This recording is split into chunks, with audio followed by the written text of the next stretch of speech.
Welcome everyone to this Friday morning's meeting. As usual, I'd like to turn things over to Rosemary to get us started. Thank you, Rob, and thank you everyone for allowing me this opportunity. It's a really useful time for me to think each week about where we are in our connection to each other in the world. And so I want to welcome you all to our open table where we connect and learn from one another and where we support the right of all people in Pierce County to a safe and secure home. We acknowledge that we gather on the homelands of the Puyallup tribe of Indians who have stewarded this coastal home for thousands of years. We call ourselves to listen to and uplift the voices and experience of the indigenous peoples of this land and beyond. Today, August 26, we celebrate National Women's Equality Day.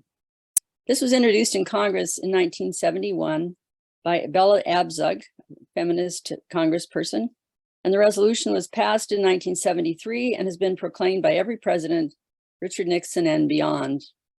The origin story of this day, though, mirrors in many ways what I talked about last week, the notion of the long game, the importance of celebrating small victories, and the need to defend and sometimes re-win rights that seem guaranteed, or that were guaranteed only to a few, sometimes reluctantly. So I have a couple of comments this morning about persistence and daring. I sometimes am asked why I include the date 1848 in my informal email address. And for those of you not focused on women's history, that was the year of the Seneca Falls, New York Women's Rights Convention, where those gathered approved, after some intense debate, a declaration of sentiments that would add 2 words to the Declaration of Independence. What were these 2 words? And women, that all men and women are created equal. Their audacious claim was denounced by many following the convention, especially conservative religious leaders, and the right to full citizenship for women would not be recognized for another 72 years. So our coalition going on for 40 plus years is just still a babe in the woods.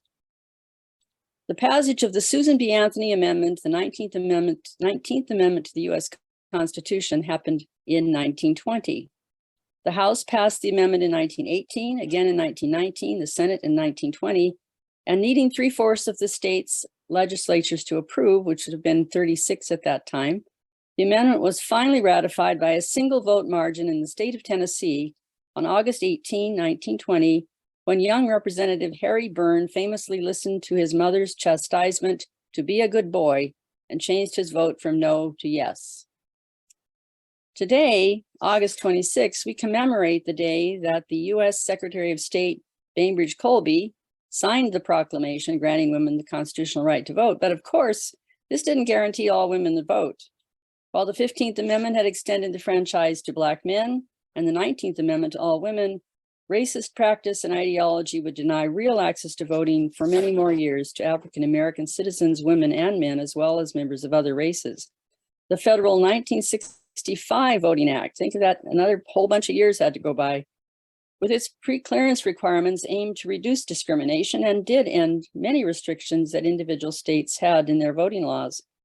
But in a dramatic chipping away at this right, the 2013 Shelby v. Holder Supreme Court decision permitted states to institute various voter restrictions or voter suppression laws.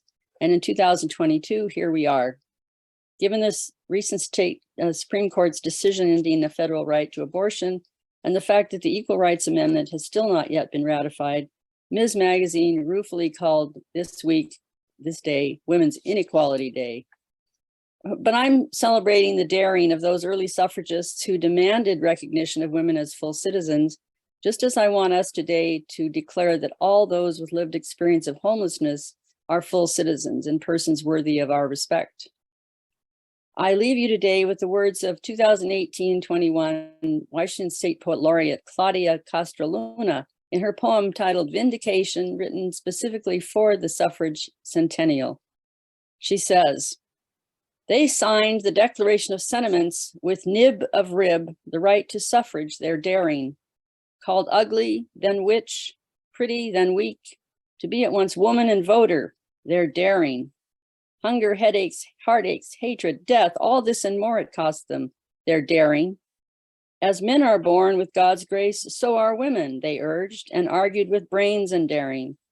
With firm convictions and hopes of fallen yokes, steadfast they marched, nursing dreams of future daring. Sojourner, Dolores, their daughters left behind, now work against voter suppression with daring. There is more work on the horizon, more yeast to knead into the bread of their daring. Persist, Claudia, she says to herself, in mind and body, be not ugly, not pretty, but ablaze with daring. So are we, ablaze with daring. So welcome you all today in our hopefully more daring ways that we might take up. And just to tell you, if you're new, that we ask you to raise your hand using the hand feature on the Zoom when you want to be recognized. And then if you are doing some other things or moving about a bit, to take your video off so we're not distracted. And then also to keep yourself on mute whenever you're not speaking. We do also use the chat as a way to communicate with one another during the session. So you can ask questions there if you want to do a follow-up on something. And since we don't have too much time and we have often 50 people in the room, we want to be sure that everyone has a chance. So use that as a way to communicate with each other, to leave your information, to announce things that are coming up, and to muse about the things that are happening. So pay attention to that as a sort of a parallel universe that we do keep. It's part of our record. And as long as you say it to everyone, just know that everyone can hear it. So that's that. We also, when we meet together, meet with respect, try to listen to one another, urge people to not speak more often than once until others have had a chance to speak, and to make sure to encourage others to speak. So with that, I'd like to welcome anyone who's new to just raise your hand. Rob can recognize you if I don't see you, and let us know that you're here. Maybe if you represent a group, to say what group that is. This is not a time for an introduction. If you're doing a presentation today, that'd be fine to just say that you're going to do that.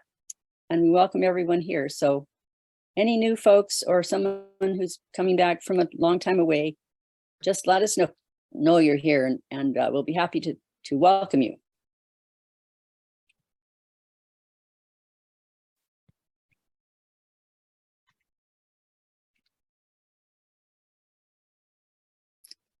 So Grace Solnowski.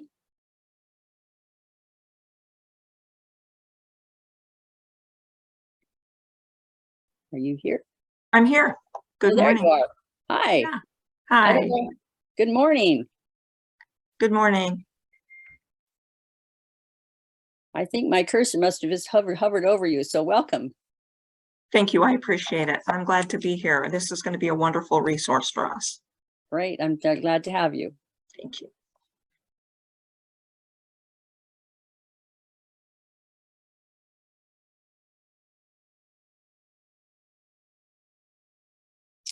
All right. Well, maybe be sure to put your information in the chat if you would like others to know about you or your resource. And I'll turn it back to you, Rob. Thank you very much. And Rosemary, there's some advice for how you should scoot over a little bit in the chat from Timothy, so that your halo behind you is like centered. Oh, I see. I should probably try to avoid that, but thank you, Tim. All right. So thank you very much for the introduction, as always, and the opening to the meeting. It really sets the tone for our morning. So thank you. So the first item on our agenda is to share what people are seeing on the streets this week. The purpose of this section of the meeting is to help let the roughly 49 or 50 people who are in this room know where there's a need, how we might be able to help folks who are currently living outdoors, and then also just to share anything that has been witnessed around any of the unfortunate sweeps that continue to happen, and any updates from the last couple of days where we've had temperatures in the upper 80s to around 90 degrees. So I open the floor. Please, as Rosemary said, use the raise hand function, or if you don't have the ability to do that, you can simply unmute yourself. So we'll get started with Jeffrey. Good morning, everyone. Boy, is this temperature nice. I did get a chance to stop down and at the sweep down on Center Street, across from Tacoma Screw. Various RVs were moving out. A couple of tent campers had already bailed. Talked to one of the officers that was there. He remembered me from another sweep, so that was helpful. I did ask him, I said, have you offered any of these people another place to be? And he says, we don't have another place to be. So even the HEAL team are saying the same thing. Yeah. That's pretty much my outreach for this week. It's a little depressing. Yeah. Oh, I did hear that 34th and Pacific, they are going to start breaking ground next week. Now, how this is going to play out and how it's going to look, I have not heard from Tacoma Rescue Mission or anybody there. I have reached out, but nobody has contacted me. But I still go into the camp every week and talk to everybody. Hopefully I'll still be able to do that. Thank you. Thank you, Jeffrey. Sally. So there's a small 2-tent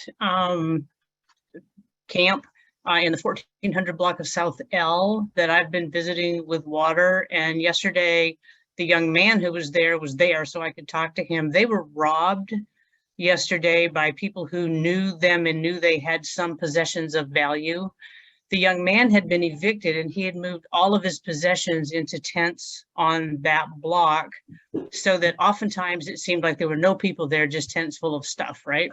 But the people who knew them came, robbed them. They called the police, but the police had higher priority calls. And by the time the police got there, the robbing people had taken a whole bunch of stuff. So he was pretty upset. But he did know, he'd been in touch when he got evicted with Tacoma Pro Bono. He's connected to Associated Ministries. He knows what to do. My worry is that he get distracted and not follow through in a way that will work. He's there with an older woman who is has some physical health problems. And so I'm just kind of worried about what's going to happen to them. They moved their living tents down to the 1500 block of L temporarily. They're not sure where they're going to go next. But that's another aspect of this, that people who are evicted and try to keep their possessions together may end up in an encampment with a lot of possessions, and they're vulnerable for losing the stuff they need to get reestablished. So I was really dismayed by that. We got nothing working here at this point. So anyway, that's what I. Thanks, Sally. And unfortunately, that is a really familiar path and story. I think a lot of us have witnessed and heard. So thank you for taking water to those folks and others. I know this week there has been a number of people doing outreach, especially with water during the 2 hot days. Fortunately, it has cooled down today, but there does look like the possibility of another warm day next week, next Tuesday. So hopefully that forecast will change. I know we're all tired of the heat, and I can only imagine how tired folks are living in it. Anyone else with items to share about what they're seeing on the streets? Oh, heck. I knew I could count on you, Richard. Well, I concur with Jeffrey. I'm a little depressed at the end of the week. Things people probably need to know about is the incident that occurred at 56th and Madison on, what was it, Wednesday. There was a possible suicide announcement, or I don't even know how you call those things. I happened to be driving by. There were probably 12 to 14 police cruisers. I was told there were 21 uniformed officers there for the 3 hours that the street was shut down. Kind of a mess. I mean, that's how we respond to somebody in a mental health breakdown, is with 21 police officers. It's just, it's a system that is broken. If that's the best we can do. So that was on Wednesday. I was there the following day, and life goes on. Two guys were working on the transmission on an RV. Somebody else was doing a brake job on the side of the road. We delivered water. So they got through it there. An arrest was made. Somebody else went to the hospital. We've been regularly going by Center Street, South Tacoma Way this week, delivering water, talking with people. So, Jeffrey, what I'm seeing are streets, I think it's 23rd that goes off of South Tacoma Way. And typically there's been 6 or 7 vehicles there. That's doubled in number. We're seeing more vehicles behind Marlene's on that side street. All of this following up on this week's vehicular sweep down at Center Street. So we're starting to see some of those vehicles reestablishing themselves around town. So it's a little more visible than, with tents, because when tent encampments sweeps happen, people will put down where they will, and you see them gradually. But when you've got all these RVs that have been out on the street, anybody that's out on the roads in Tacoma ought to be noticing these things, because they are popping up all over the place. So I'll leave it at that. And then just mention, Sally, you might want to speak to this since you saw it, but the council talking about having meetings with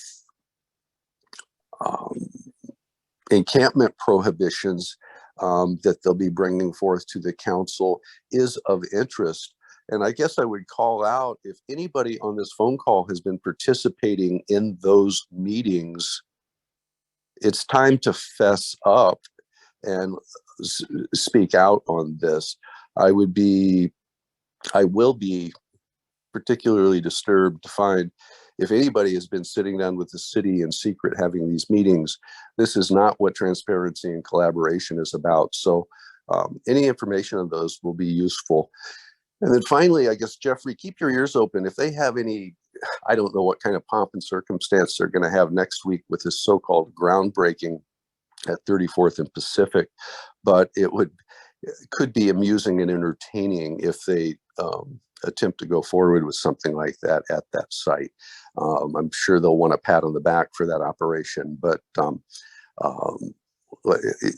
it'll be interesting to see what's coming up in the coming week. So I too am depressed, Jeffrey, but it's been a good week. Thanks.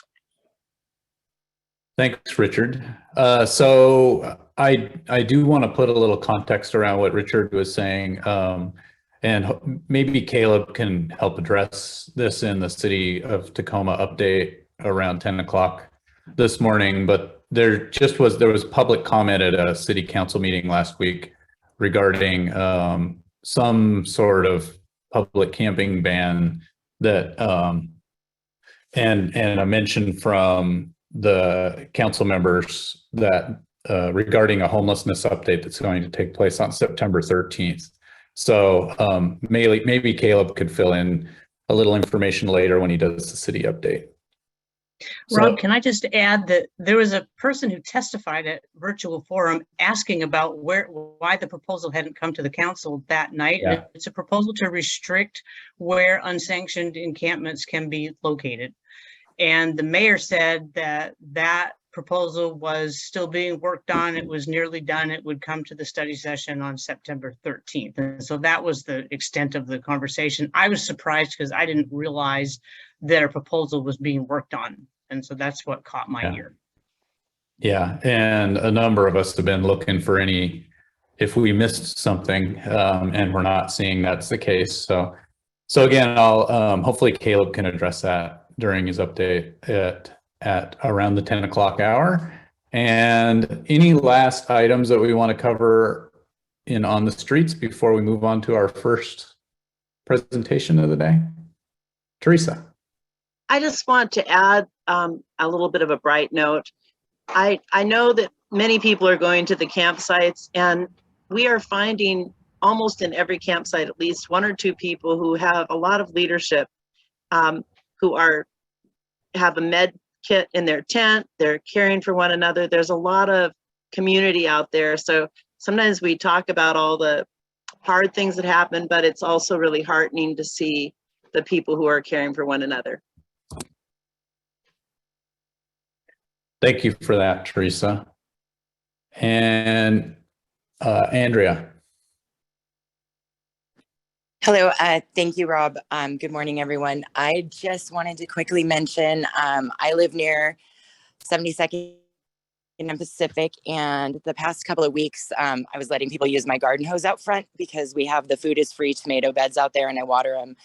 And there's been an uptick in my neighborhood of campers and people asking me where safe places to camp are, which is interesting because they don't know, like, I would be the person to ask, but it's just funny. And also a lot of people from Federal Way popped up here. And I thought that was interesting because I try to ask people like, oh, where are you coming from? Or, you know, when I'm chatting with them.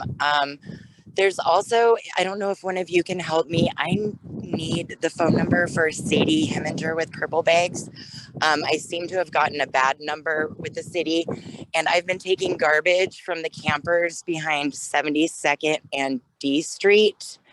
And I haven't had any luck with the city yet, as far as I know they're understaffed. I have some communications out there, but if any of you know someone who could go by and maybe check on a camper named James behind the Fred Meyer, he's right on the southeast corner of 72nd and D. His feet were looking pretty bad. And he needs some medical care. And I didn't really have the expertise or all of the knowledge to be able to successfully get him help. But I do check on him, and he's been picking up garbage. I gave him a litter picker before I knew his feet were bad, but when he does feel like walking around, he's been trying to keep the area clean. So that's all. Thank you. Thank you for that. And I'm sure Jan took down a note. Maybe we can get somebody with some medical expertise out to visit with James. Thank you. All that would right. be appreciated. Yeah, great. Thank you for that heads up. And let's move on to our community spotlight portion of today's meeting. And today we've invited someone who's with us at almost all of our meetings, but Courtney Love with the Lived Experience Coalition. Courtney, would you like to share a little bit more about the current capabilities of the Lived Experience Coalition and how we can interact and support? Yes, thank you. I am Courtney Love, and I am the Director of Local and State Advocacy with the Washington State Lived Experience Coalition, and I am the staff representative to the Pierce County chapter. I will start with our mission statement. The Lived Experience Coalition is a diverse, multi-generational community who are coming together to lift each other up, heal individually and collectively, advocate for ourselves and others, and advance race and social justice. We honor the diverse cultures and beliefs of our members. We treat the spaces we gather as sacred places where no one is thrown away, where everyone is safe, and where everyone belongs, including children, youth, families, and individual adults. We work beyond the oppressive structures by unifying our voices, speaking truth to power, and working together to dismantle multi-system barriers, impacting people who are experiencing homelessness and involvement in the criminal legal system, who face unmet behavioral health needs, and or fleeing violence or emotional psychological victimization. And I get choked up when I read that. We have been around for, I think, 3 years now. We had a previous organization that got defunded, but we came back stronger and better. And we started in King County, and we're expanding throughout the state. Pierce County has the next largest chapter, which is still in its baby stages. We would like more membership, and we are getting the word out through community like this space, and it is wonderful. We had the Pierce County chapter has Monday meetings at 10 a.m., 10 to 11. Sometimes they run late, run over, not, we start on time. And I have to say, for me, that's a real, like, I'm doing it, yay, because I am a tardy person and mornings aren't my thing. But we also have Friday statewide meetings from noon to 2 p.m. We also offer stipends for participation. They are not, it's not a job or a paycheck. It is we honor people's time with money, and we offer it to reduce barriers to participation. So it is, like I said, it's not a job, but you do get money. And then all the meetings that you, our members are offered to attend, like this one, or when somebody comes to our meeting and invites us to participate, those meetings are also covered by stipends. So tell your folks that we honor their time, and we respect their knowledge, their lived life experience, as a King County comrade says. And we, excuse me, we like to have community, I like to call them stability partners. Whether you're a stably housed ally or someone who works within the system, you're our stability partner, and we invite you to our meetings. And we also offer stipends to our stability partners who also need it to reduce their barriers to participation. And when we are invited to spaces to give feedback, we speak up on behalf of our stability partners and encourage the systems to pay living wages and adequate staffing. And we honor your participation in the community as well. So we hope that we are offering as much as we get, we ask that you come to our meetings to invite us to your space so that you can let us know what your organization is and what it's about. And then our chapter takes, we evaluate your presentation. We decide whether or not that is something we want to participate in. And we do that democratically. And then those invitations are qualify for stipend as well. We like to do outreach. We're still getting our training, but a lot of us have had it now to do community outreach in encampments and on the streets. And we want to do sweep response. We were unable to do sweep response with this last Center Street sweep, but up until that point, we've been hitting the sweep since we started. And when we do sweeps, we like to offer gift cards and snacks and coffee and the like to the people who are experiencing it. The LEC, Lived Experience Coalition, does need to reevaluate the Pierce County approach, because Pierce County does it in such a way where we stretch it out over time. And,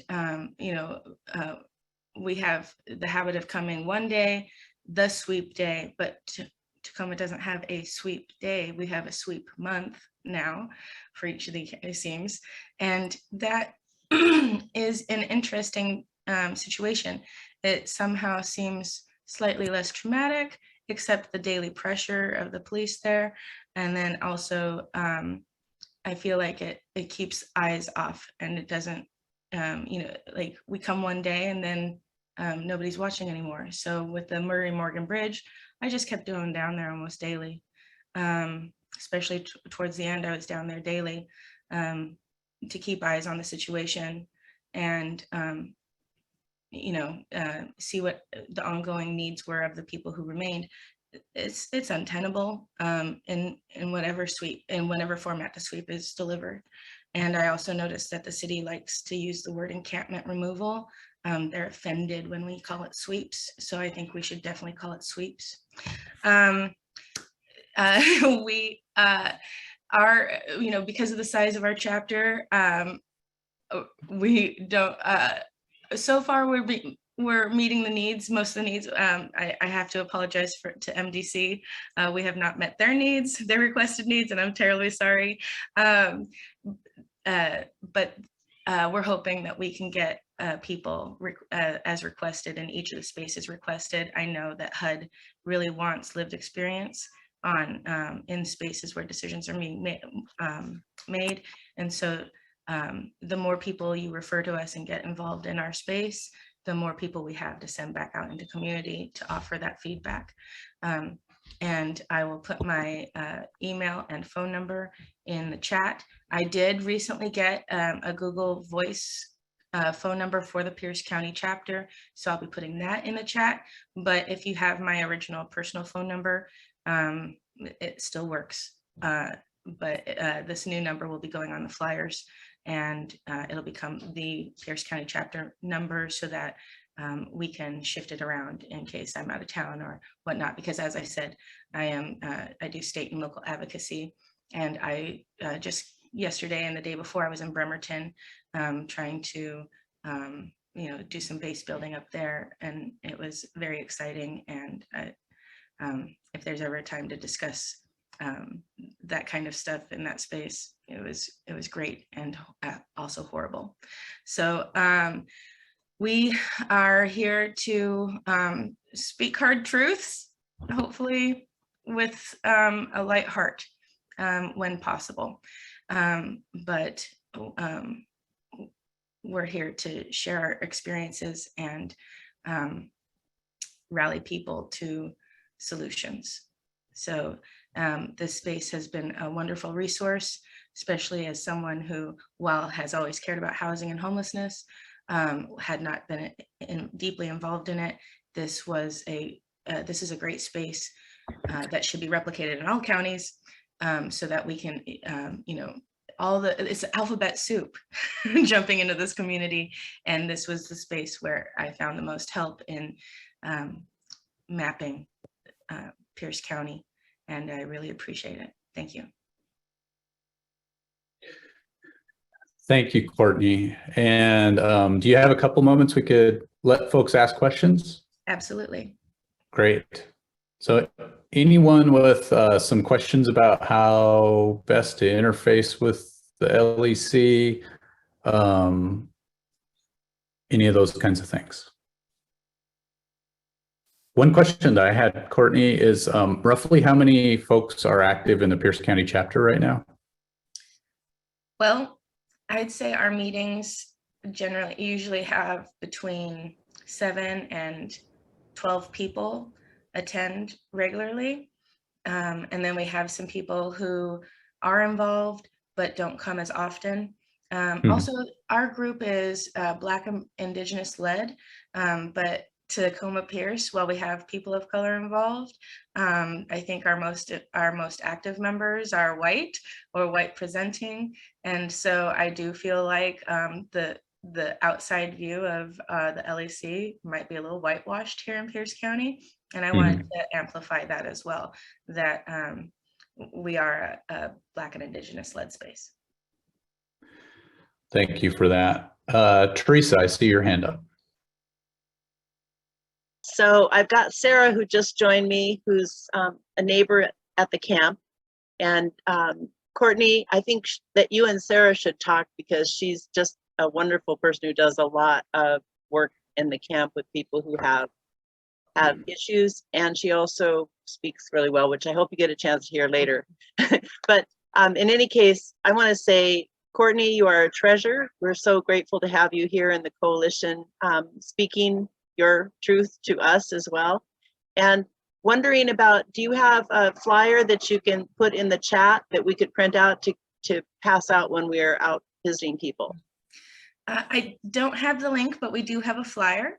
And we will be getting a reprint, and this time in glossy, so it'll hold up better with water. Yeah, it's really about function. You know, the glossies hold up better with water. So I will be sure to start getting that. You know, I'll try to bring a big stack and share it with our comrades here, and those will have the Pierce County phone. It's going to be a general flyer now. It's been redeveloped, and it'll have the Pierce County phone number on it instead of individual chapter links to meetings. It'll just get you connected to, it'll have like North King County, South King County, Seattle, Pierce County, Southwest Washington. So thank you. And I look forward to meeting and talking with you more, Sarah. I really appreciate you here. Fantastic. So anyone else with questions for Courtney?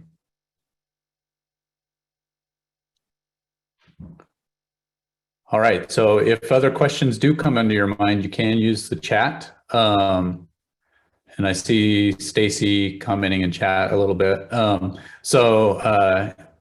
Really appreciate you being here, Courtney. Thank you for the overview. And as always, we look forward to working with you in this space and in any space we can. I hope you know that the coalition members are very supportive of the Lived Experience Coalition. I've noticed, and I thank you all for the long-term noticing of that, like that I've noticed it over the long term, and also the lovely feedback in the chat. I appreciate it all. Thank you. Thank you. All right, so let's move to our next item in the agenda, and I would like to invite one of my coworkers from the Washington Low Income Housing Alliance, PO, to talk to us about the Legislative District Leads program. So PO, it's all you. Thank you, Rob, and thank you all for having me in space. I'm very blessed to be here every week. It's been community is what this looks like to me, and so I appreciate everyone being here in the space to share. I am Pole Apai. I am the advocacy organizer at the Washington Low Income Housing Alliance. I am I also oversee the LD Leads program at the Housing Alliance, the Legislative District Leads program. And what we do in our Leads program, our LD Leads program, is we are tasked with identifying and gathering stories from across the state from folks who are impacted. We have 49 legislative districts across the state, and we have 49 leads. We have at least one lead in each legislative district. Some districts we have 4 or 5 leads, so we encourage the more leads, the better, just building people power in our local areas. So I oversee this program at the Housing Alliance. It's a huge blessing for me to oversee this and to be kind of a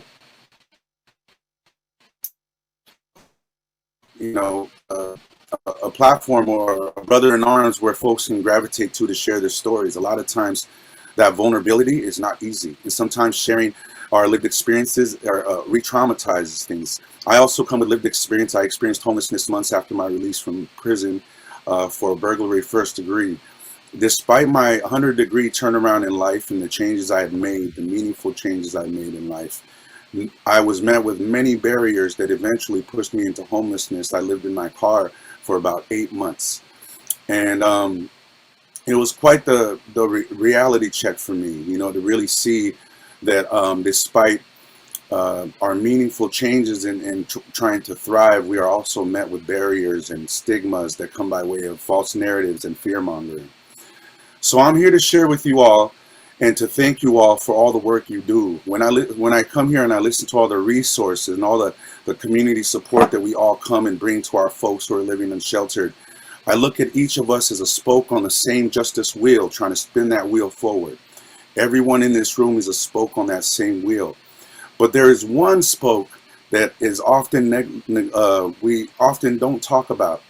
And the spoke that I want to present to y'all is the policy advocacy spoke on the wheel. I've witnessed the power of storytelling at legislative sessions, and I've seen lawmakers in tears. I've seen lawmakers flip from one side of the tracks to the other, from that side to our side. And I believe wholeheartedly that lived experience and those who are impacted directly have a special sense of the formula on what it's going to take to remedy what we are seeing today. If I may, I want to share with you all two different stories, two different legislative sessions that I took part in, where I witnessed lawmakers flip and laws become law. Bills become law is what I meant to say. In 2018, my cousin was killed by a Seattle police officer who has also killed two others since joining the force almost 10 years ago. I shared my cousin's story at the 2021 legislative session in hopes of influencing legislation geared towards police accountability. My story, along with many others who have been impacted by police violence, played a key role in the historic passage of our police reform bills in 2021, drafted by impacted families. In the same year, I was appointed to the Washington State Office of Independent Investigations Advisory Board, or the OII. Now I oversee and investigate law enforcement misconduct. In 2022, this year's session, I joined hundreds of people who shared their stories of housing injustice and instability at our legislative session. We educated lawmakers on the barriers and stigmas created by false narratives. We shared stories from those directly impacted by housing insecurity and housing injustice. Among many victories in 2022, we also secured a historic $720 million in the capital budget for affordable housing and homelessness prevention. RAP, the Resident Action Project at the Housing Alliance, played a key role in our wins this year. I want to add, shout out to RAP. I just want to end by saying that the hope for me as the advocacy organizer at the Housing Alliance is to identify our folks, create meetings directly with lawmakers. You know, we could all go and share stories with them, but I've seen the benefits of and witnessed just how it resonates differently when you hear from the source, from the actual impact, right? And so I want to leave y'all with this. In organizing for our tenant priorities this year at the Housing Alliance, what I want to encourage all of us here to that first of all, we need impacted stories, and we need to share their stories. We need to meet with lawmakers. We need to review legislation and ensure there are no gaps or other issues. And we also need to encourage them to testify in 2023. What we need from service providers and other advocates is this. We need y'all to connect me or others who are in policy advocacy with those impacted, those living unsheltered. Connect me with any stories out there. Share any data on trends that you may see. That's pretty much it. Thank you so much, everyone, for the space to share on policy advocacy. I'm going to leave my email here in the chat so you can feel free to reach out. Oh, what am I doing here? Okay. Sorry, I'm the least tech savvy person in the room, I bet. But this is my email. I'd love to connect with anybody that has anyone with lived experience or anyone working with those with lived experience, because secondhand trauma is real too. And those impacted stories are worth hearing about as well. And so many service providers and frontline workers and those out there doing the work, your stories are also very valuable at Section, very valuable for lawmakers to hear. But here's my email right here. And hope to hear from y'all. And yeah, keep up the awesome work you're all doing. Thank you so much, y'all. Appreciate it. Thank you so much, Poe. And does anybody have any questions that they'd like to ask Poe about the LD Leads program?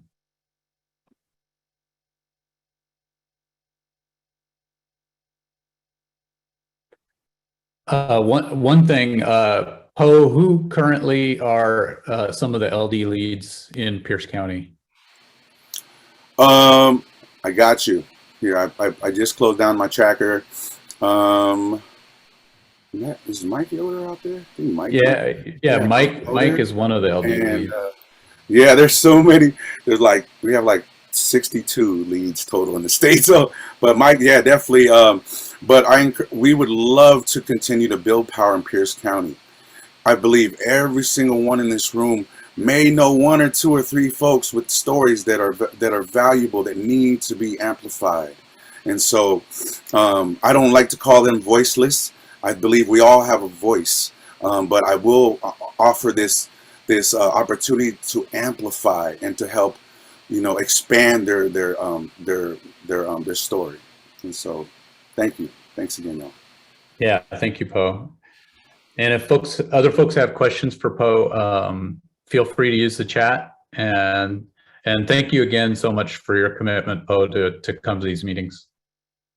Thank you as well. And I'll check out the chat and respond to you folks. Thanks a lot, y'all. Appreciate it. Perfect. All right. So let's move on to our regular weekly review of last week's breakout conversation. Timothy, would you be willing to share what we all spoke about last week? Yeah, I'm ready for that. Let me put it on screen here.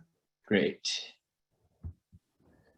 So last week we asked, should the coalition support the creation of large safe sites if the opportunity to create them happens?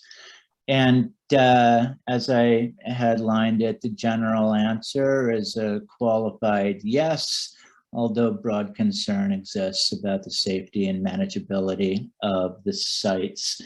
Actually, rather than saying that it's a qualified yes, it's probably more accurate to say that it depends.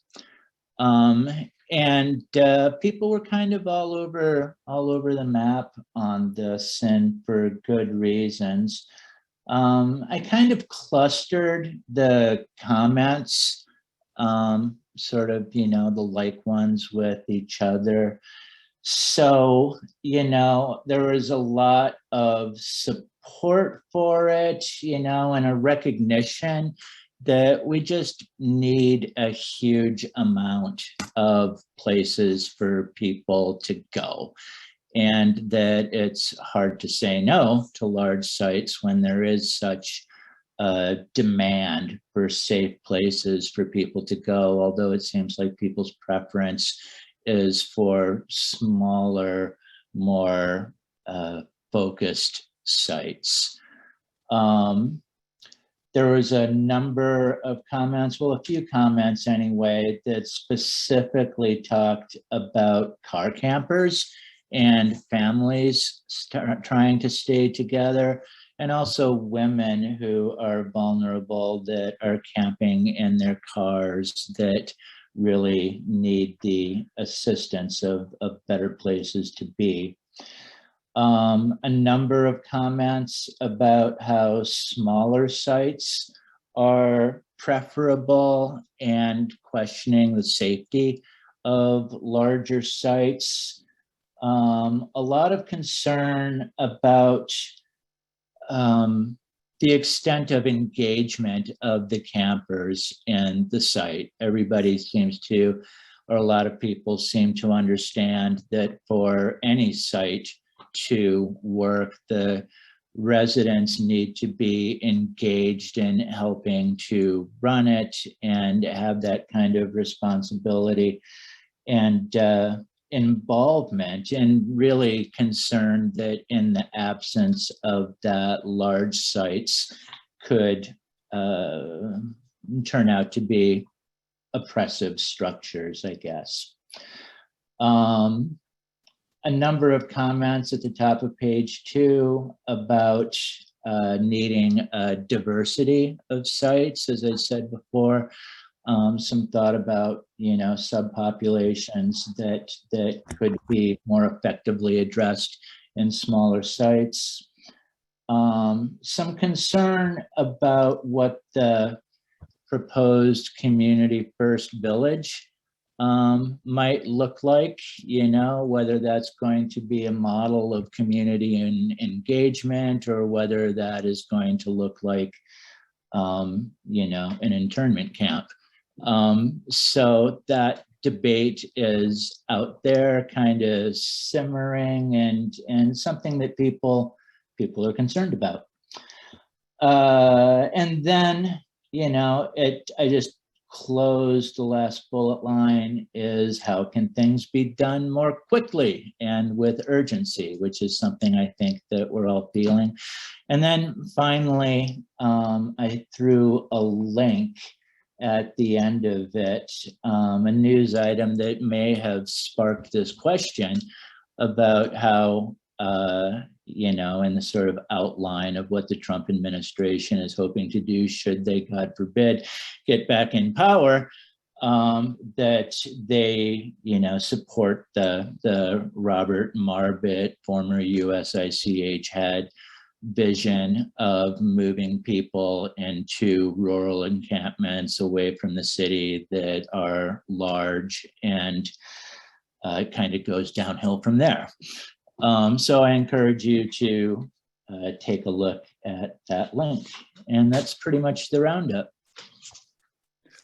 Thank you, Timothy. Pleasure. Yeah, it's great that you're able to pull all this information together.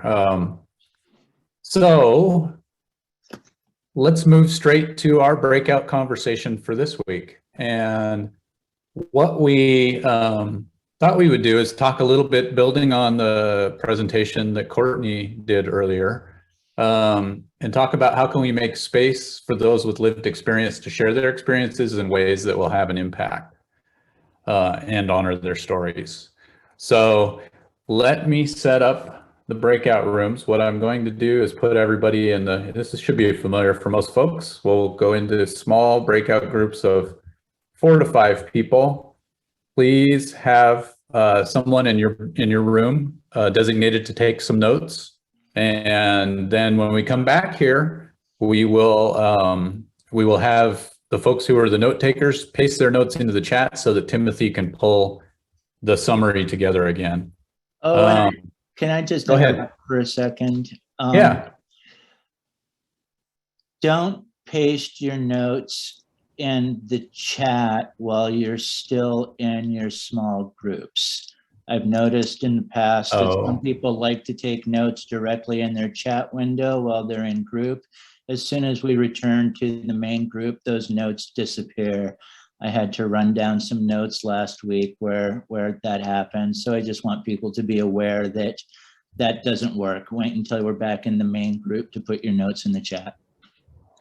Thank you. Yeah, I can start video. That's a great note. So, so once again, before we head off to the rooms, the question for today is how can we make space for those with lived experience to share their experiences in ways that have impact and that honors those experiences. So I will send that out as a note, but here we go. We will come back here at roughly 5 after 10. So off we go. Welcome back, everyone. Hopefully that was a good conversation. You know, as a reminder, these breakout conversations have 2 purposes. One, it's so that folks can have an opportunity to network with each other, meet each other a little bit, get to know those who care enough to be in these meetings on Friday mornings, and then also to discuss the topic. So if you were taking notes in today's meeting, please paste those notes into the chat so that Timothy can do his magic and we can talk all about what you discussed in your small groups next week, and appreciate that. I know that a lot of times the breakouts feel like they're way too short, but I hope it was a good conversation this morning. So let's shift gears over to our regular weekly updates from government entities, and we will start that with updates from the city of Tacoma. Caleb? Thanks, Rob. Yeah, hello, everyone. Some big updates here. We are having temporary fence set up at that 35th and Pacific project as we're speaking now, and that project will start moving dirt actually on Monday morning. We are hoping that the time frame looks to be about 8 weeks, and so we are hoping to have that finished here sometime in October. We have had a community meeting. We have reached out to folks in that community because there's been some pushback with the neighbors right behind there, but have been working with them to Most of the concern is around that encampment with the shelter being there, coexisting, and we have been making an effort to make sure we are communicating with that encampment to let them know that this space is for them. It will be a mitigation site, and so TRM has been doing outreach there. HEAL has been doing outreach there, and the communication part, letting them know. But as that kind of starts to move through, logistical stuff, we'll keep working with all parties to make sure that we can make this as smooth as possible for them as they hopefully all want to move into that mitigation site. In terms of encampment removals, 11th Street Bridge looks like has 0 individuals within the fence area. There is a couple of RVs outside of the fence area that we're continuing to work with. Just kind of synopsis of 4,400 pounds of debris and trash was removed from that site. Tacoma Screw is still underway. One highlight I will say from that is that 18 people during our contact are willing to accept services, which gives us, which I think just in short tells us that people do want services, they do want solutions, and it is us to collect that data and make sure that we are letting council know and my supervisors know that we are trying to increase not only the providers that are offering services, but to diversify those services to meet the actual needs of the individuals and not just one type of model. So that's partly good news just for us to share up to them that I think the common thing is that people don't want services, they want to live out, and that might be true for some, but for others they do want services, and we need to be increasing that capacity. So we'll continue to keep sharing that across the board so that people do know that that is what we're hearing too as city officials. 48 through 56 Burlington Way was posted on 8/16, and the removal will start on 9/13. We looked like there's about 30 individuals there that we're continuing to do outreach with right now. As a lot of you know, though, limited capacity with the HEAL team, which we're hoping to change soon. And then a new one that was given to me this morning was 56th and Madison. That will be posted on August 30th, and the removal will start on 9/13 for that as well. There's an estimated of 20 individuals I see on this list. We were doing outreach this last week, and I know Richard mentioned the situation that happened the other day. I was not briefed on that until Richard said something. So Richard, thank you for bringing that up. But I will just make note of that this process was started a couple of weeks ago. So I don't think it has anything directly related to that incident there. I heard 9/14. I missed some of it in the conversation earlier, but I know Rob was said something about 9/14 in study session. That is when I am slated to go to give the homeless strategy update that I gave 2 weeks ago here to the coalition. So that is what's planned on being there that I'm aware of.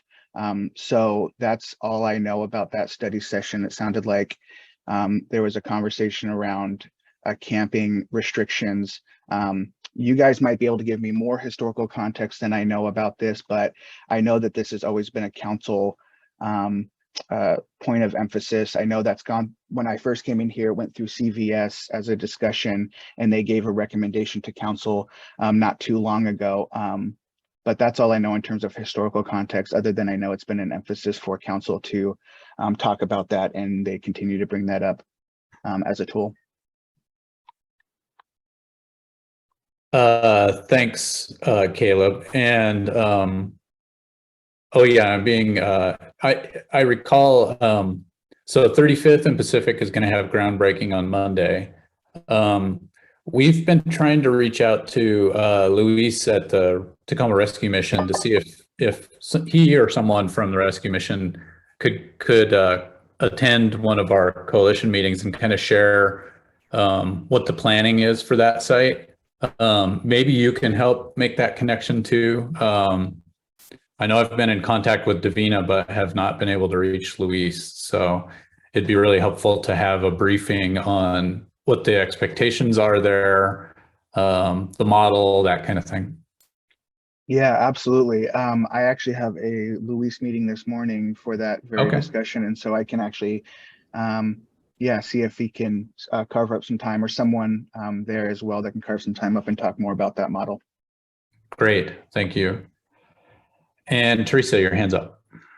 So Caleb, just a question, is there still room for any feedback about what the plan is, or is it solid? Is it? Oh, it's never solid, I would say. I think this is an always changing thing, and absolutely, I would love feedback, Teresa. Yeah. So it'd be great after hearing exactly what the plan is. There are people in this group who are much smarter than me who could have some comments that might be useful. Yeah, smarter than me as well, probably, I would assume. Thank you, Teresa. I appreciate that. All right, any other quick questions for Caleb before we move to the next report out? And maybe, just to share, Teresa, just popped into my head, maybe I'll make that a regular thing with my update too, as well as bringing up strategy updates as we are moving along with action plans, making that a priority too, of talking about that, hearing feedback about what we're doing and what we can do better. And Caleb, there is a question for you from Sally Perkins in the chat, saying, did you say that you had not been briefed on a new proposal for restricting unsanctioned encampments? Oh, thank you, Sally. I have been briefed historically on this, as I mentioned when I first got here, about that conversation that went through CVS and it's gone through council. I don't know the historical context of that. I know it's been a focal point though, for council to have that conversation. So what I've been briefed on is that I'm scheduled to go to a strategy update on the 13th, and I thought that's what you meant by that. But that's all I've been in terms of conversation. Thank you for that. Mhm. All right, so let's shift gears. And I saw Jeff Rogers in the meeting. Jeff, do you have updates from Pierce County Human Services? Real quickly, we have 2 funding opportunities that are still open. The Continuum of Care routine funding opportunity is open. Applications are due by Wednesday, August 31st. And then the supplemental funding that HUD has made available through what they're calling an unsheltered program that they're committed to. Those applications are due by September 9th. So we encourage folks to apply. If you're interested in doing transitional housing, rapid rehousing, or permanent supportive housing, those are the 3 components that are eligible under those fund sources. We need agencies to step up to the plate and apply for those funds, and compete to get funding. Is no guarantee, of course, but yeah, we hope to get a decent batch of projects to consider and submit to HUD for consideration. Jeff, there is a question from Sally in the chat, and it's regarding the $20,000 contract for inclement weather work. Has that contract decision been made yet? It has not. The applications were received. None of the applications met the basic threshold of the criteria we were looking for. So we are going through our procurement process to reach out and go a different route, since we didn't get an appropriate response. So we've gone to the next level and are trying to identify an agency to take the lead on that work. Thanks for that update. Yes. Any other questions for Jeff?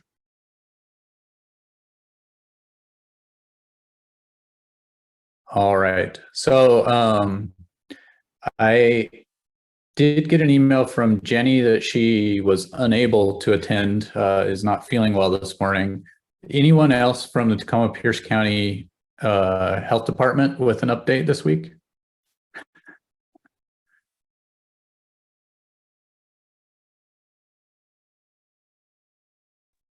I don't have anything. I saw Adam was, well, now I don't see him.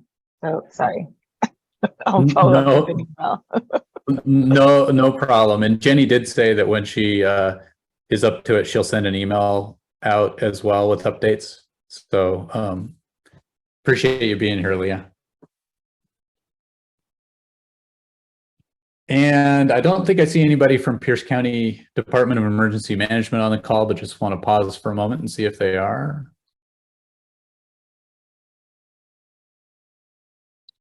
All right. So next on our agenda is a brief update from me on as a representative for the coalition on the advisory board for the Pierce County Comprehensive Plan to End Homelessness. The main update that I can share here is, well, a couple of things. One, the advisory board for the plan will meet again next Friday at, well, I can't remember the time, but I will share that during next week's meeting. But the public is invited to attend those meetings, and there is a public comment period at the end of the meeting. As the agenda is finalized, I will share that information with the coalition next week. The other update I wanted to offer is that the folks who are doing the work on creating the best model for the comprehensive regional approach to homelessness, which is the first item that's called for in the 6 items of the comprehensive plan. Those consultants will attend next week's coalition meeting, and we will intend to dig deeply into what they have been hearing from community members so far as they're doing interviews with stakeholders in the community to help inform their thinking around a plan that would work for Pierce County. And they'll also just kind of queue up information about what they're doing. They want to hear from this group. And then we're going to have our breakout conversations next week as a follow-up to that conversation so that we can share that information with the consultants. So just wanted to make sure that I called that out. Any questions about the Pierce County Comprehensive Plan to End Homelessness and progress? One thing I will share the agenda packet once it is sent out to the advisory board next week as well. And usually there's some good dashboards and things like that in there. So really meaty information. Next up is an advocacy update, and we already have spoken about advocacy a fair amount with Poe's presentation earlier this morning, but did want to share every week I review, and I know Sally closely reviews as well, the agendas that are coming up for both the city of Tacoma and Pierce County. There are no... So the City of Tacoma's study session on Tuesday includes a presentation regarding the work of the Tacoma Housing Authority.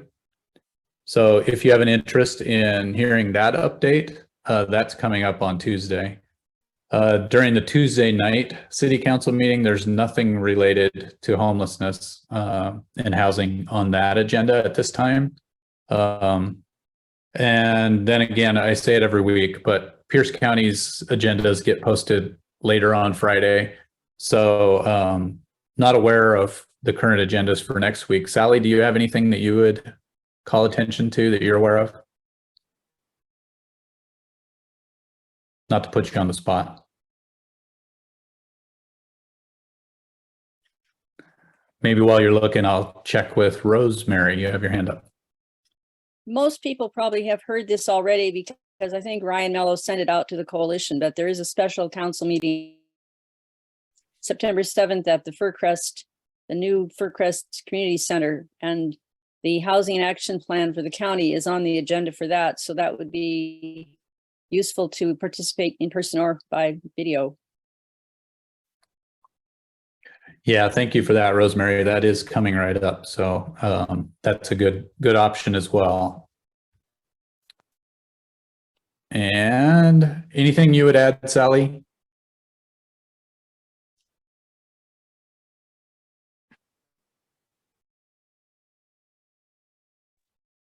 No, and my internet keeps freezing up, so I haven't had a chance to even check some of the details yet. Sorry. Oh, no problem at all. and I don't mean to put you on the spot. So let's shift over to an update from Jan on the work of the Safe Sites for All committee. Thank you, Rob. Safe Sites for All concentrated this week on the weather, of course. The weather got up above 85 degrees. I want to thank Jeff Rogers from the county for providing an easy platform for those of us that do outreach work to those who are unsheltered. The unsheltered have higher risk of poor outcomes during severe weather events. So Jeff provided a meeting place on Teams, which turns out one of my devices isn't friendly, but anyway, he did. That was great.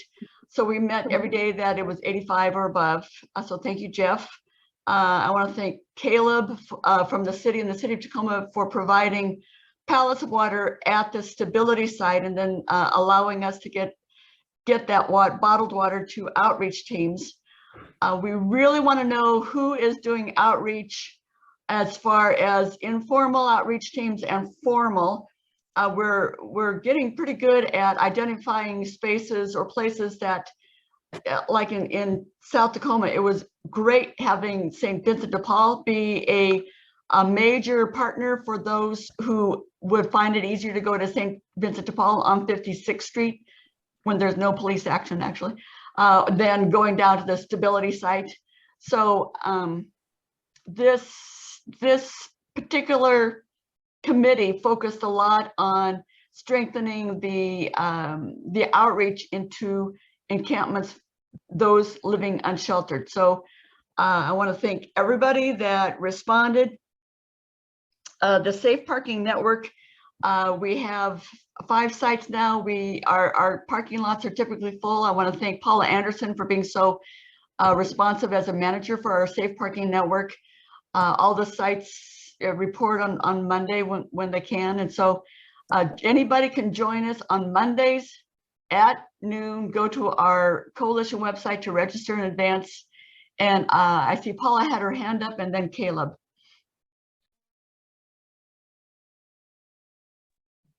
Good morning, everyone.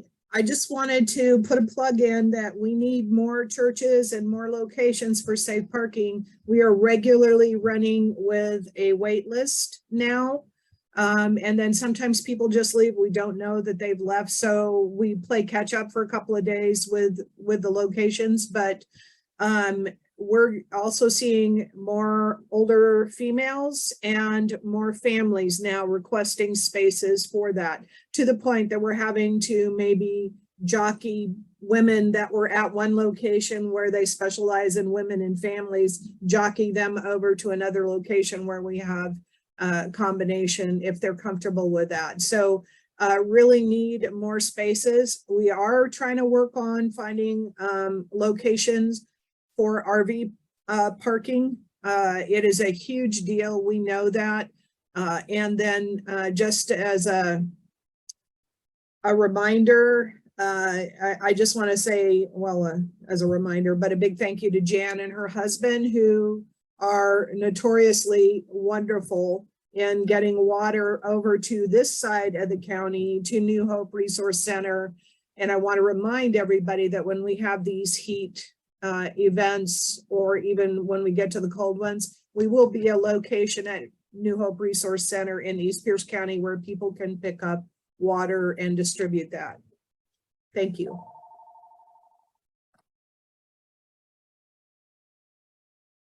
Thank you, Paula. And Caleb?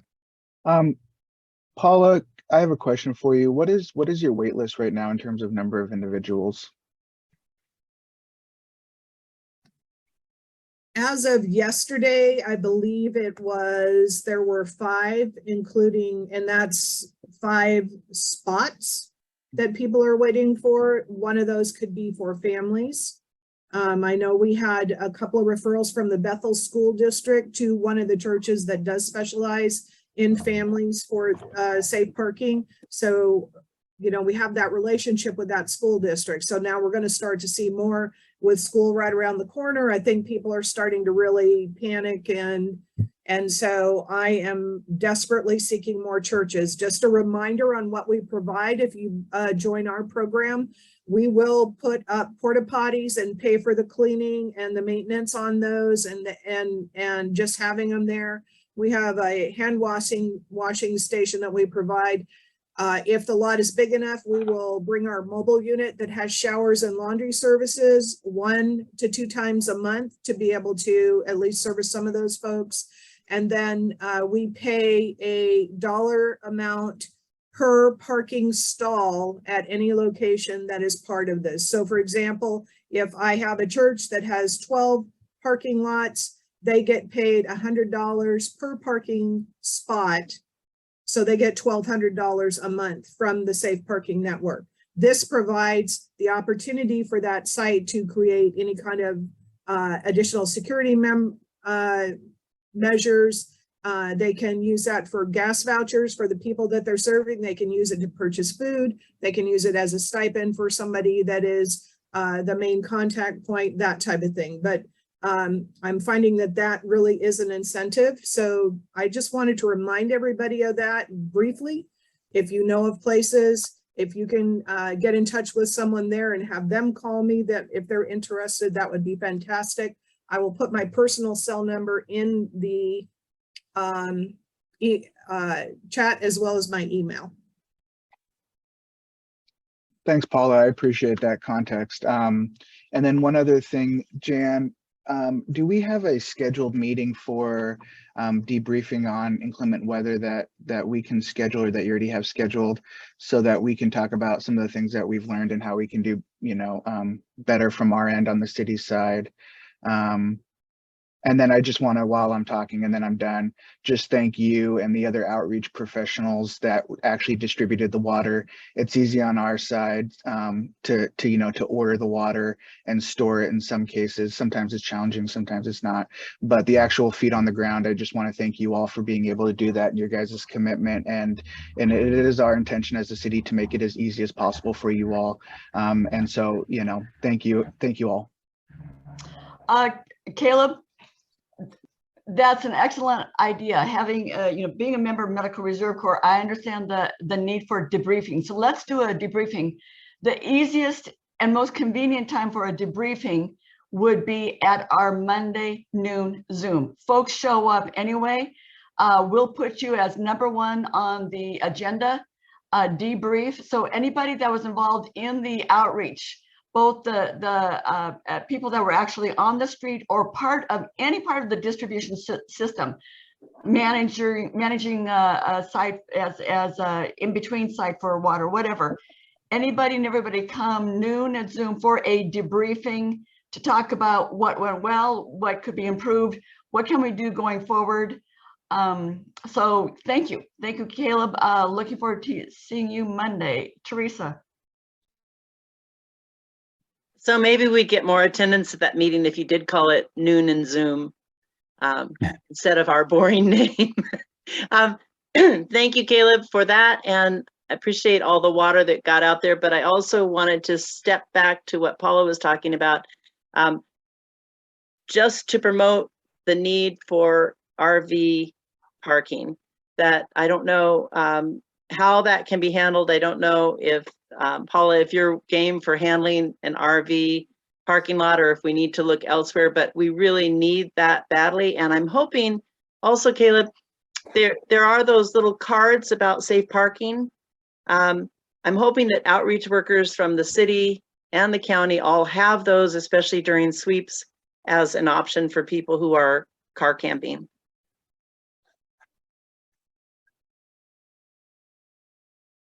Oh, is this a tag thing? Paula, you're on. Yeah, I'm sorry. I just forgot to mention something. Yesterday, I took on tour 3 or 4 people from the Pierce County Department of Coding and Planning, who are responsible for creating the ordinance language for the new ordinance in Pierce County for safe parking. Also, Amy Kruger was there, who's a Pierce County Council member, right? Isn't that, I think that's her job.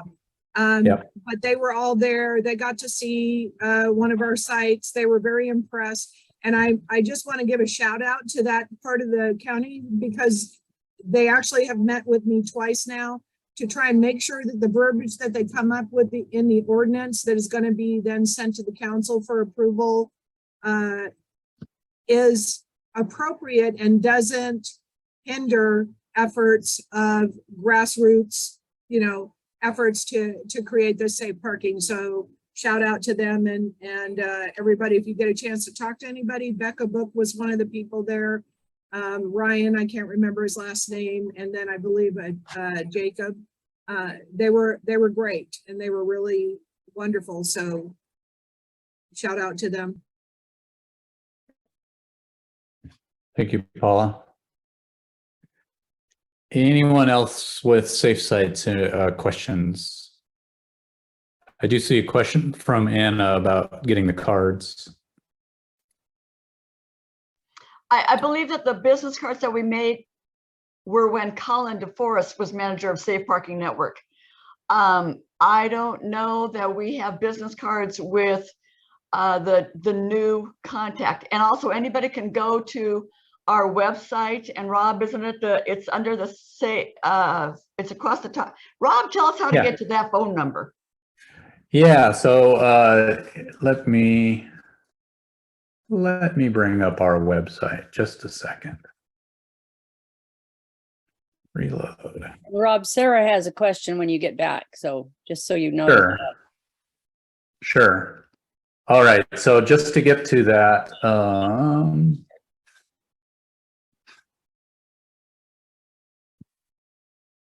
here we go.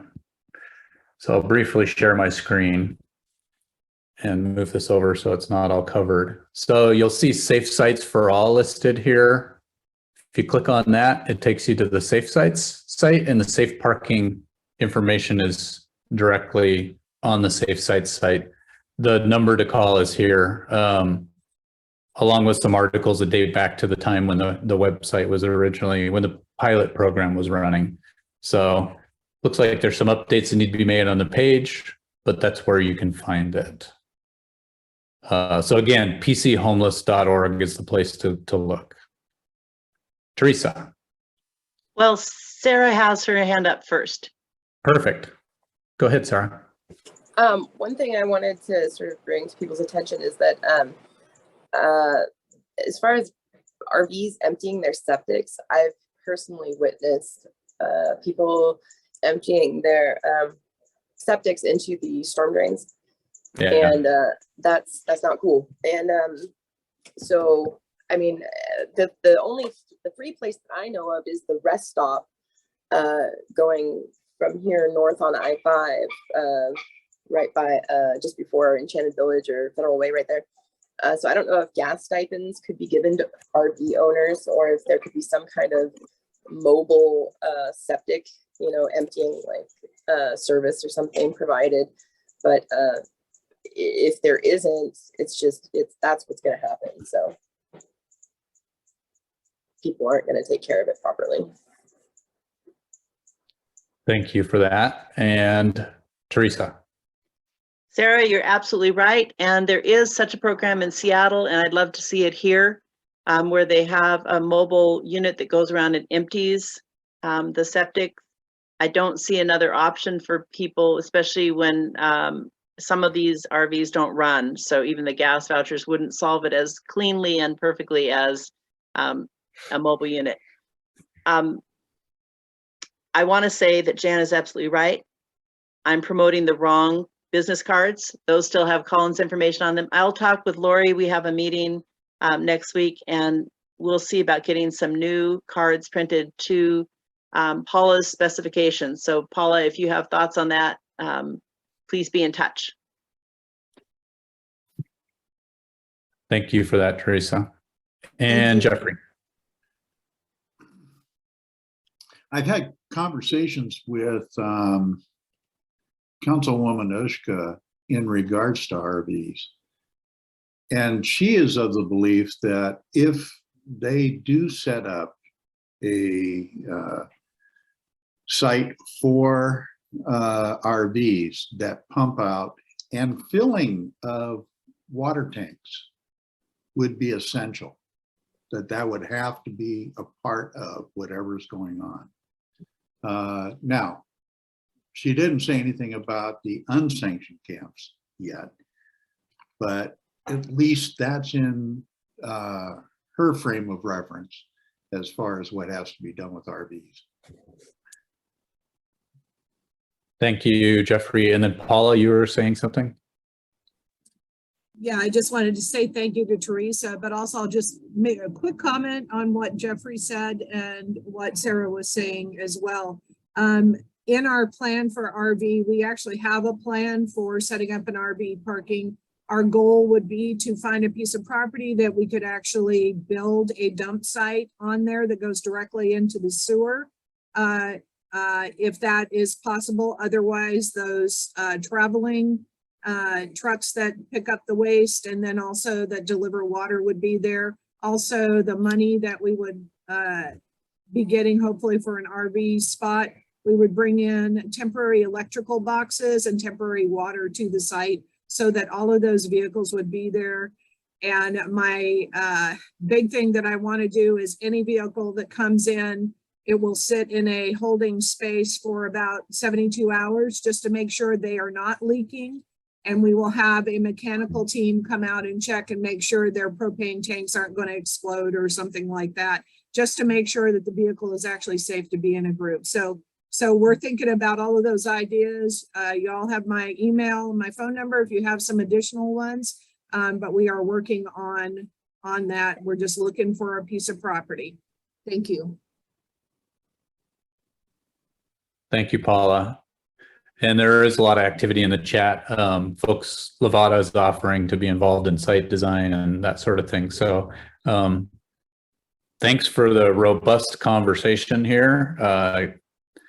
Taking a deep dive into safe sites, it's definitely something that's needed across the entire county. All right, so the next item in our agenda is coalition committee updates. Are there any other coalition committee updates we should share with the group today? Rosemary? All right, this is a little different from our just previous conversation, but the governance group right now is looking at the webpage for some ways to make sure new people know who we are a little more clearly. So we're working on an About Us page that will include things we've discussed in this general group, as well as other things that are just how we do things. So we'll have that ready to go before too long. And also a Get Involved page, because there are lots of people here who would come here with an idea of wanting to do something, but don't quite know where to plug in. So one thing I would ask for anybody here who represents an agency who would be interested in having people do some things as volunteers with them, or as Courtney was saying, people with lived experience who might be able to relate to your group in a way that would also provide some stipends for their participation. We want to be sure we have updated information about any of the agencies or groups that we find on our webpage. So if you've been on the webpage in the past as a group, check to see if your information is correct. If you have volunteer opportunities, you can contact me at, I'm on the coalition agenda as my email all the time, so you can find it there. And I'll make sure that in the next iteration of how we put together a plan for making sure people can get access to agencies that they might be able to assist in their work, or job openings, or whatever variety of things we can do into our network, that we have it ready so that it's accurate and updated. So that's where we're at, working on that stuff right now. Thank you, Rosemary. All right, so we've come to the part of the meeting where we have an opportunity for some good trouble announcements. I see Ed Jacobs on screen, and I know you would like to make an announcement, so why don't you get us started off? Well, good morning. On the 18th of September at 5 o'clock, we'll have a homeless memorial service, and this time it will be at Bethlehem Baptist Church. We are working to put together a Facebook page where all of the past and the current homeless memorials will be available and live streamed. So hopefully in the next week or so, we'll have that done, and there'll be an announcement about that. So. Thank you, Ed. And anyone else with things that they'd like to announce for the good of the order?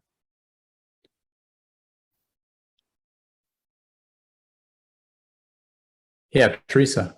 I just would like to invite Sarah, because Sarah came a few minutes later. She wasn't here for the street section, but she has a lot of wisdom around some of the problems people are experiencing with their feet. And I wonder, Sarah, if you could talk about that for a minute. That'd be great. Yeah, especially as the weather is going to be getting worse. I've seen more people have, toes removed, die, different things like that.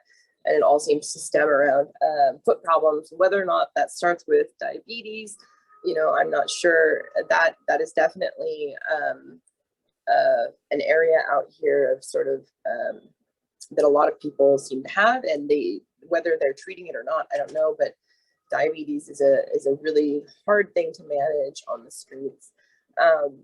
But as far as just basic boot rot is what the problem is. I mean, people are walking around, they're not taking their shoes off for days at a time.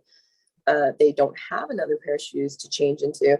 I was trying to think of ways that could be handled, because I know they make shoe dryers that are electric, but I was thinking maybe like hand warmers in the shoes at night or something like that, or just making sure that everybody has 2 pairs of shoes so they can rotate their shoes, or maybe even like those silicone packets that you get like in packaging. I don't know if those, handfuls of those in the shoes would help to dry them out at night or something like that. But it's a big problem, and I see a lot of people's health really deteriorate quickly once their feet are no longer, healthy. Yeah, and there have been outreach folks who have specialized in foot care. I'm not sure of the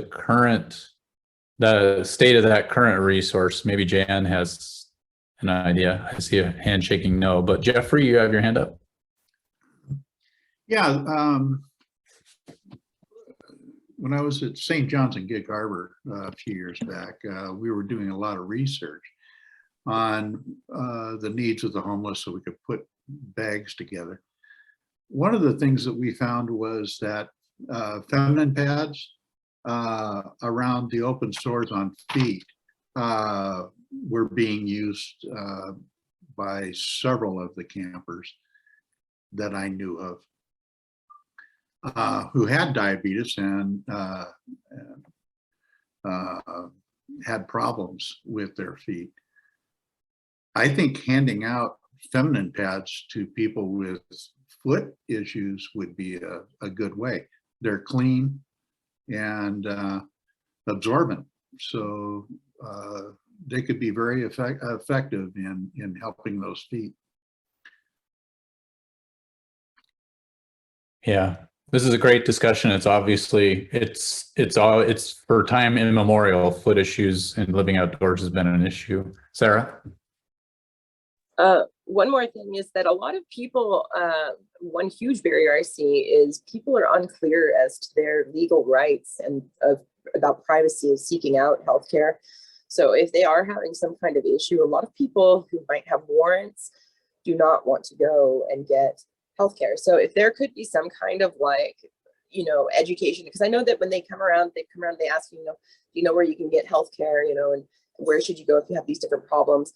That might be another useful question, is like, do you feel safe seeking out healthcare, and are there any barriers that holding you back from seeking it out? Because a lot of people just are really unsure of their. I don't even know what my right. I'm unclear about it too. And that would probably be different things. I'm sure if a crime has happened, that the police probably do need to be called. But as far as just I'm constantly telling people that you know, it's a big legal right of theirs, you know, HIPAA laws, that they can go and seek, you know, just, you know, run-of-the-mill medical health care without having legal problems. So Yeah, thank you for that idea, Sarah. And we have folks with a legal background here who could help us put together some outreach information to help inform people when outreach is being done about those options and this, you know, privacy of their information. Oh, Thanks, Robin. Thank you, everyone, again. Something came to mind, real passionate about, that I'm really passionate about outside of the work I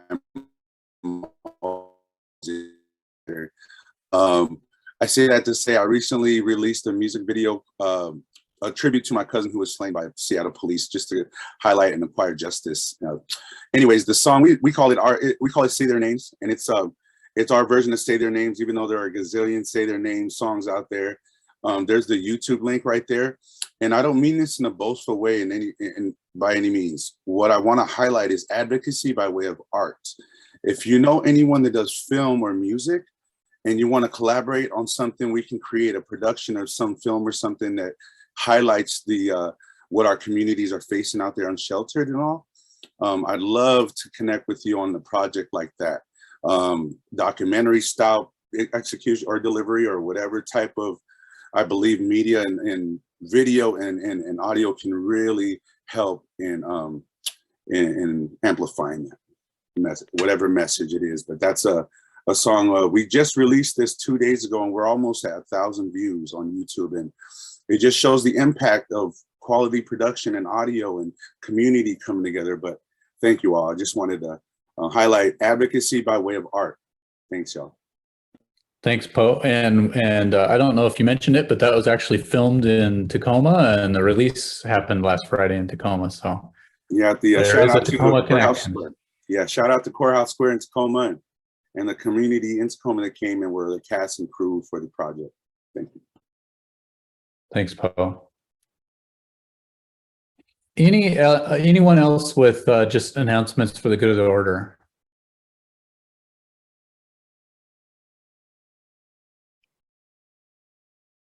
All right. So if you have anything else and you don't feel like doing it on camera, you can use the chat for that, of course. And you know, we love using the chat, and there's been a robust amount of information in the chat today, so I appreciate that. I'm sorry. I'm not. Go ahead, Courtney. I'm usually on my phone and I'm looking on my computer and I'm like, where is my raise hand function? But I forgot to mention that the Lived Experience Coalition with the stipends, we do have paperwork that has to be filled out.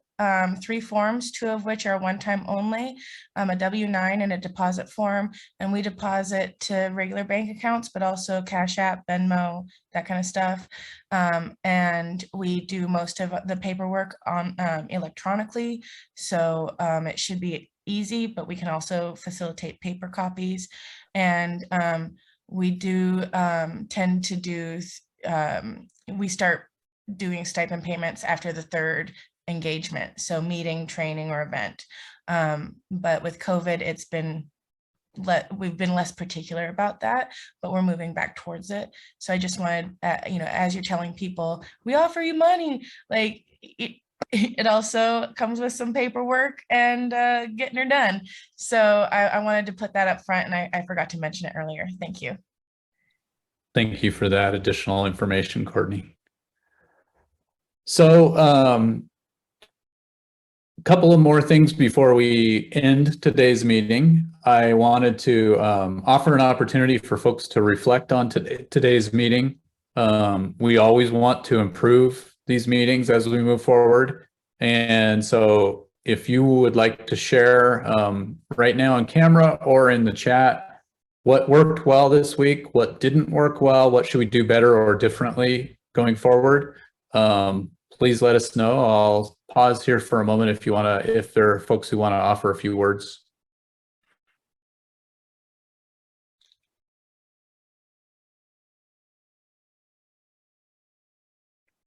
Okay, so I will trust that you'll let me know in the chat, or you all have my email too. You can let me know there's something you suggest for an upcoming meeting. And then I like to carve out a little bit of time at the end of the meeting if there are any success stories that folks would like to share to send us out on a good note today.